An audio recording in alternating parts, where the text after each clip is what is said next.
Преди време ме потърси Слави. Той е професионален боксер. След 6 години връзка с приятелката му Дилмана, преди 6 месеца тя го беше напуснала.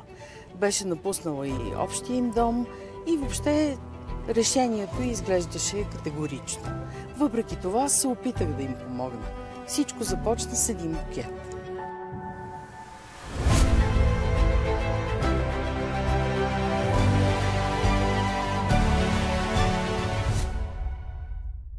Дилмана, искам да ти кажа толкова много неща. Не спирам да мисля за ситуацията, която се случи. Едно от най-ценните неща, които получих, беше твоето доверие. След многото удари, които ти понесе, аз го загубих. Моля те, позволи ми да изградя тухла по тухла от начало сградата, която разруших. Моля те, позволи ми да прогоня болката и да върна щастието в нашия живот. Обичам те, Дилмана.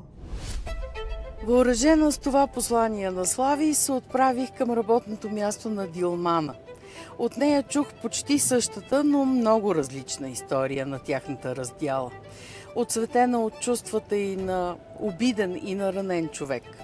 И изведнъж получавам следното съобщение от телефона на Слави.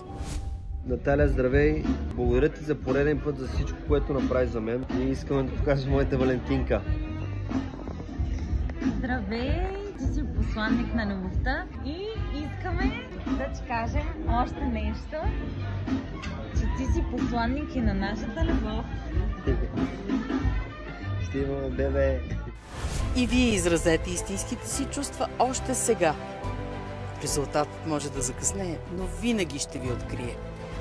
Заяви сега своята романтична изненада с видеопослание до любим човек. Заедно и от сърце превръщаме чувствата в преживяване.